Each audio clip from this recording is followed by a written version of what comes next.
Would you go around the world killing everything you found, or would you do something nicer? We have come to another park in Bristol. This time we have come to the Greville Smyth. Would you call it Smyth or Smith? Smyth. Smyth. Yeah, we think it's spelt Smyth. So it's the Greville Smyth Park, and there are several things to talk about. Firstly, the park. Oh yeah. Wow. Someone just shouted Stan as they cycled past. Obviously a BarkLife fan. So I've got a toy for Mabel.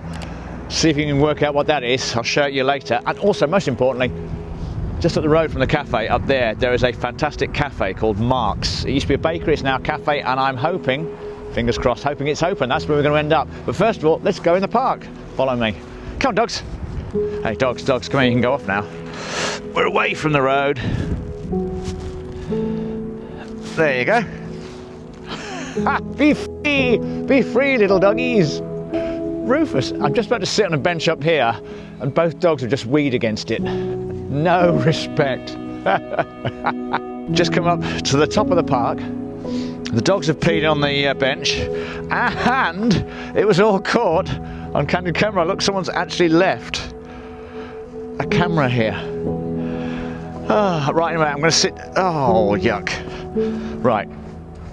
Anyway, enough. I don't mind getting dirty hands. Okay, so it's almost like we worked these things out. Mike, as we came into this park, Mike said to me, he said, why have we come here?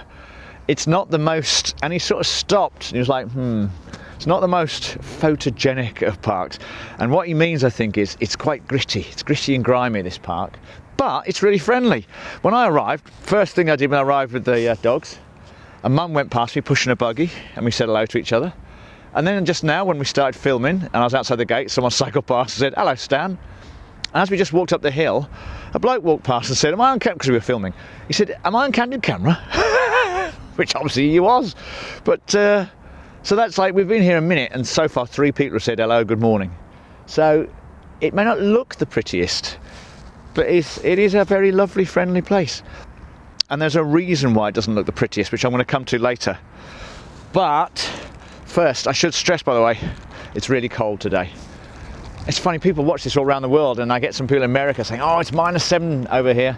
Well, here it's like, my car said it was -1. There's still ice and stuff. And the ground is frozen in places. But it feels a lot colder because of the wind, so I'm going to have a tough time because of my gloves. So what shall I do first?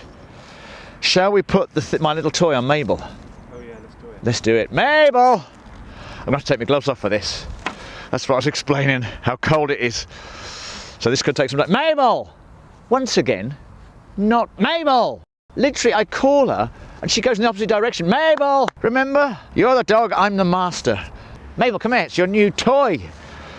She was not best pleased with this. Can you guess what it is? It's a camera harness. It's a GoPro harness. We've got a GoPro on, and I'm going to release the dogs of war. Go on then, Mabel! Mike's the same age as me. And you saw all the stuff where I was putting the camera on the dog, on Mabel. Mike helped me, we set it all up, we looked through the camera and we're getting what we thought was a nice view. Literally, she's had it on her back for 5-10 minutes. And Mike suddenly said, oh, I don't think I pressed record. And he hadn't. So yes. So yeah, we obviously haven't got any footage yet, but we're about to get some footage of Mabel. But you don't want this because she's doing something unpleasant. I've got to go and deal with it. Hang on.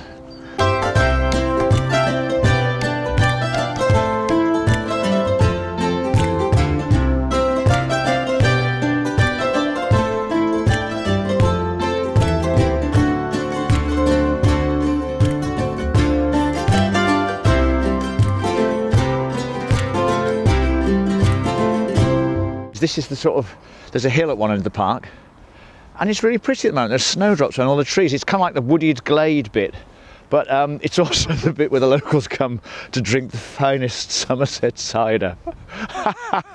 In a gritty park, but with beautiful snowdrops. Actually, I say that, it's a beautiful park. And it was an even nicer park in the past.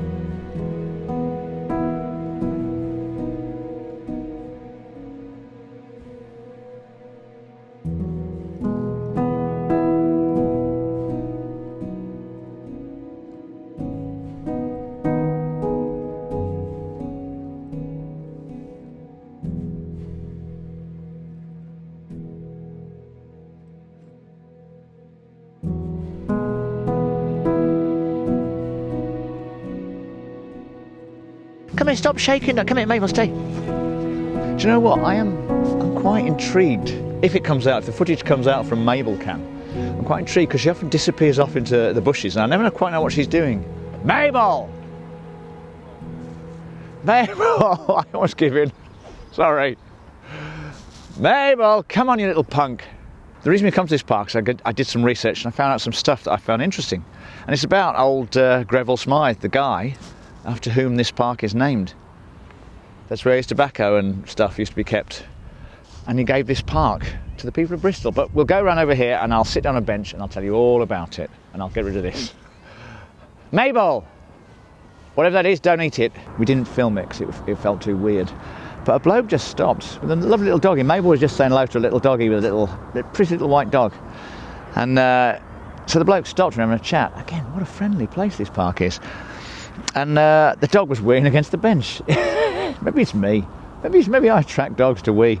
But we got chatting to him and he wasn't his dog. Well, you know, there's great things. I said, that's a lovely dog you got there, mate. He said, oh, it's not my dog. And you think, well, he's the world's nicest dog robber then. He said, no, I borrow it. There's an app or a website called Borrow My Doggy. So a mate of mine did it with a dog. It's great. You literally get to borrow a dog when you want one. It's fantastic. So we had a nice chat with him. But that's not why we stopped here. The reason we stopped here is so I can tell you about the history of this park.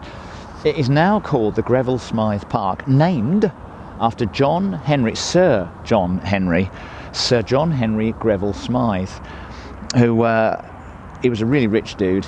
Who had an enormous house called Ashton Court, which is just over the hill, on the top of the hill, just over there. And if you saw last week's BarkLife number 1, you'll have seen Mike and I were with the dogs, we were at Brandon Hill, which was our park presented to the people of Bristol in 1174.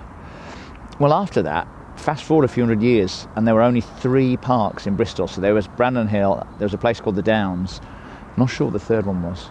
But there was very few parks, and in the Victorian era, everyone got annoyed by this and said, the city's really unhealthy.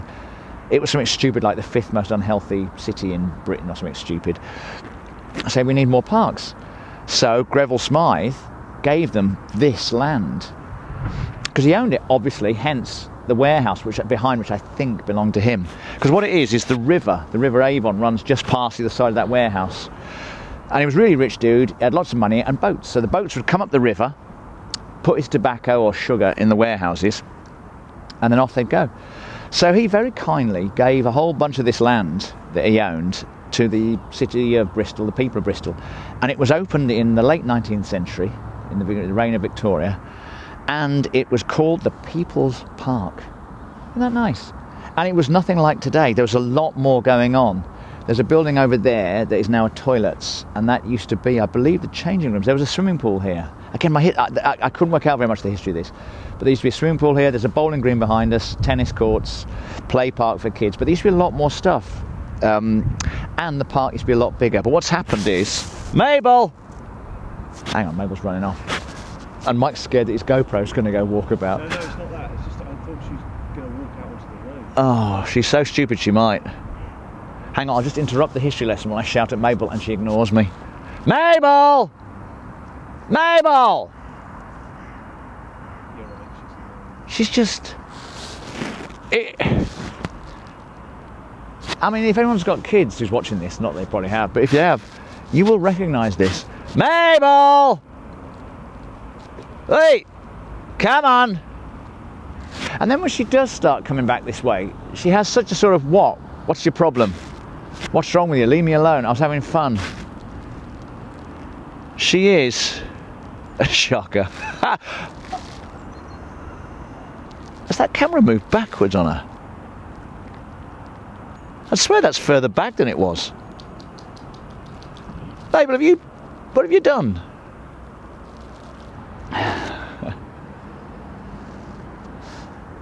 I tell you what, that's impressive. That's a very summery hat for a very cold winter's day. I mean, as you can see, I've got my Russian bear hat on, which I bought in a very cold country. I can't remember which one. Although my son reckons he bought it. We were there together. But anyway, back to history. So this park was opened in the Victorian era and had lots going on, lots of nice things in it. I can't remember what they were, but I know there was a swimming pool. And it was much bigger. It was called the People's Park and it was much bigger. But then what happened was it got even bigger because Greville Smyth died and his widow gave the council some more land to make it an even bigger park and said, but I want you to change the name. Here's the deal. You get more land, you can make it a bigger park, but you've got to change it to the Greville Smyth Park in honour of my husband, Sir John, who's died. So that's what they did. Trouble is, since then, in the last 100 years, you'll see they've built a whole bunch of roads. And so basically this park is now like, it's been sliced up. There's roads, we'll go past it in a minute, but there's like a flyover and then there's another road, a runoff road. So basically the whole park has been sort of killed really by roads and sort of post-war stuff. Anyway, that's the history of the park. But I want to ask you a question. Oh, here's it, I've got a brilliant one. Okay, Mike, I'm going to ask you this question. So, Sir John Henry Greville was a man. He went to Eton, obviously very posh, spoilt. When he got older, he inherited Ashton Court, which is this huge house, like I said, just outside Bristol, now owned again by the council, I think. And he inherited this huge house, which belonged to the Smyth family, S-M-Y-T-H, Smyth. And the deal was, you got the house, but you had to change your name to Smyth. So he did, he changed his name to Sir John Greville Smyth. Okay, that seems easy. The best bit of the deal is that you got all their property with the house. And that property brought in an income every year of £1.5 million. Okay, Mike? So here's the deal. I say to you, oh, Mike, your aunt's died, and you get to inherit a huge house, but there's a catch, you've got to change your name. Would you do that? In a heartbeat. In a heartbeat. So, oh, another catch, you get £1.5 million per year to live off. Would you be happy with that? I could put up with that. You could put up with that. Okay, here is the catch. Here's the kicker. All their money was made. I love it. I was researching it. You know, but sometimes they're really polite. Someone said all their money was made through exploitation and oppression. Obviously, they had slaves. They had tobacco and sugar. They had slaves. In Jamaica, they had plantations. And they also had land in this country. They didn't just exploit and oppress slaves. They also exploited and oppressed the locals of Bristol, where we live. Years ago, Bristol was a big coal mining area, a lot of coal here, and they owned the land, the Smyths. So what they would do to people is say, yeah, you can dig coal on our land. So these poor people, probably like your family, Mike, and like mine, would be digging the coal, but you had to pay a royalty to the Smyths. They had to probably pay to have a pit, and they had to pay a royalty for every ton of coal. Every ton of coal, you had to pay a royalty. So basically, these poor people who were trying to like dig underground to scratch a living had to give some of their money to the Smyths. So here's the deal, right? You get £1.5 million a year, but it is fundamentally blood money. I mean, it's not nicely earned. What would you do? Would you take it or not? I see what you did there. No, it's not just you, Mike. I'm saying anyone watching this film. It's easy to say, oh, of course they wouldn't. But no, seriously. The house, if you see it, it's a beautiful house, huge. You own basically half of Bristol. You get £1.5 million a year. But the kicker is, how do you sleep at night? Because, you know, how do you sleep at night? The answer is not very well. Right, so you've got to come up with something. So Greville Smyth came up with two ruses that I'm aware of. The first one, a bit like our sweet Charlie boy, Prince Charles in this country, he fell in love. He fell in love with a woman. Sadly, a woman who was married to someone else. And also his cousin. So this woman, he fell in love with his cousin, who was married to someone else. Luckily for them, the first husband disappeared. I don't know if he died or they got divorced. I haven't quite worked that one out. But he disappeared off. So John and his wife had one daughter from her first marriage. And I thought, oh, that's really sweet. He adopted her and he brought her up as his own child. And then I did some more research. And what they think, what some people online say, is that the daughter from the first marriage was in fact Sir John's daughter. So he was banging his cousin while she was married to another man. She then became pregnant and they raised the husband disappeared off for whatever reason, who knows. Probably got exploited to death or oppressed to death, who knows. But he disappeared off and Sir John they lived in the house and there you go. Never had any more kids. But he had to fill his days with something. So here's what he did. He took that £1.5 million and that uneasy conscience and he used it to travel the world looking for animals to kill. He basically went around the world hunting and killing everything he could find. You know, big, small, tiny. Insects, birds, mammals, you name it, he killed it. I mean, I want to say, what a horrible human being. But he did then give this park to the people of Bristol. So, hey, Although I secretly reckon it was his wife made him do it, or his daughter. I bet they nagged him. If it was his daughter, Dad, come on, be nice to the poor people you're exploiting. So anyway, he did that. He went around the world killing things. And the reason I found that so exciting is that in Bristol there's a museum. Again, if you saw the film last week where we went to Brandon Hill, we went to Park Street. There's a big steep street that goes up. At the top there's a big beautiful tower which belongs to the university, and next door to it there's the Bristol Museum. And the Bristol Museum has got a fantastic collection of dead animals and birds and insects, and I always wondered why they had it, why they had such a big collection. It's a strange thing to have. It's also pretty vile and macabre and hideous thing to walk around. I mean, literally just smells of death, you know, literally. I thought, you walk around it thinking someone hated life. They tried to kill it everywhere they found it. And there's all these stuffed animals, from like big ones to tiny ones. And anyway, that collection was Sir John Henry Greville Smyth's collection, which when he died, his widow gave to the Museum of Bristol.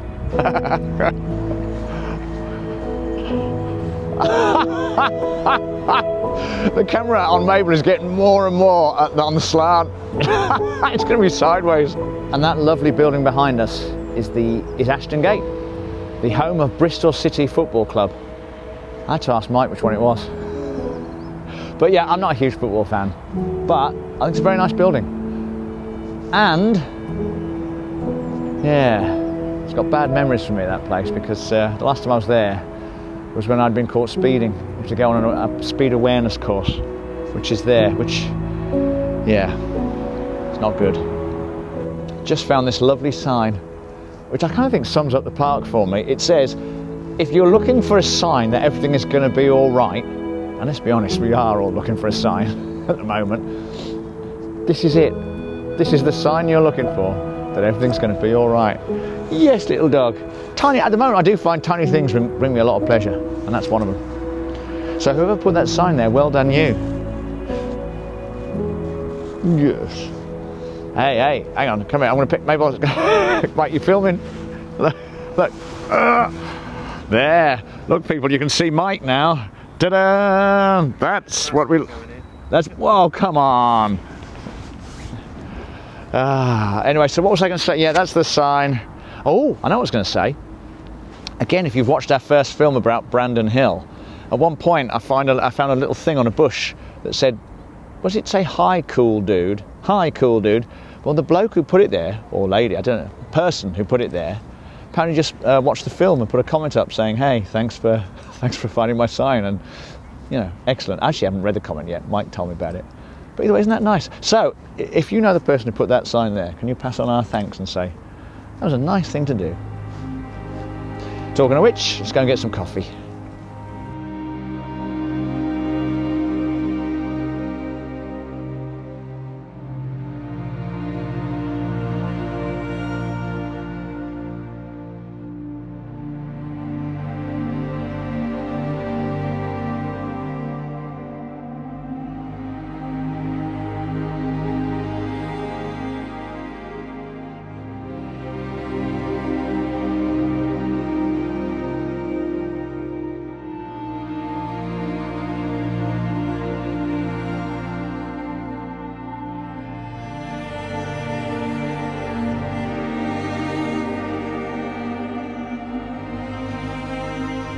You may have noticed there's lots of nice sort of murals around here. They have a street painting festival, street art festival, Upfest, usually around here, once a year. And I don't know if was it on the festival, that mural of Greta? So there you go, there's a huge, very nice mural of Greta, whatever her name is, Thunberg, just up there. And the cafe is just here. I have to say, one of the silver linings with the cafes being closed is I know people who watch some of the comments have said, oh, I really like the fact you mentioned the cafe and the food and where you go at the end. I always feel like a real plonker if you go in a cafe and start filming. Like I've said before, I do a piece for a local magazine called Bristol Life. I do it every edition. There's a piece called Cafe Society. It's about going to different cafes. And it's bad enough going in. It's bad enough going into a cafe and taking photographs of your food. You feel like a Southeast Asian girl. Because if you've ever been to that neck of the woods, whenever you sit down to eat somewhere in the street food, the girls always get their cameras out and start doing this. They do that. with the food. And so I always feel like that when I'm in a cafe. And I thought, if I go with Mike and I have to sit there and talk, I'll feel like a real idiot. So I quite like the fact we're not allowed to sit indoors, we have to get takeaways. There's going to be a lot of footage, I think, of Mabel sniffing at other dogs. Unmentionable, might be unpleasant. But anyway, we've been to the cafe. Like I said, we haven't had to go indoors and film, so I can just film out here. And we've gone for the same thing. We've each gone for, look at that, sausage and egg bap. Did you get any sauce on them, brown or red sauce? No. No. Oh, Mike. But I like, it's like a sausage burger, like a sausage patty. Oh. Trouble is, if I eat holding the dogs, it's really hard because they pull my hands, they're like, and I miss my mouth. Stand on the lead. Stand on the lead, Mike. That is so disrespectful to the dogs. I could never do that. Anyway, right, let's try this out. Looks amazing. It does look fantastic. Hang on. Oh.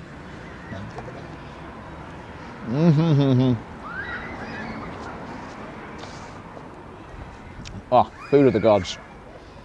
Well, I think we might have to go back for a cake. Oh, and there's herbs and the sausage patty. Don't know what it is yet, but I like it. Right, I'm gonna have mine. No, Mike, I think you should film me eating yours while yours goes cold. Film me eating mine while yours goes cold. That's what you should do. Oh, I love it. You know where the egg's just dripping a bit? Ah, it's perfect. Right, yeah, go on, stop filming and have yours. We'll see you in a bit.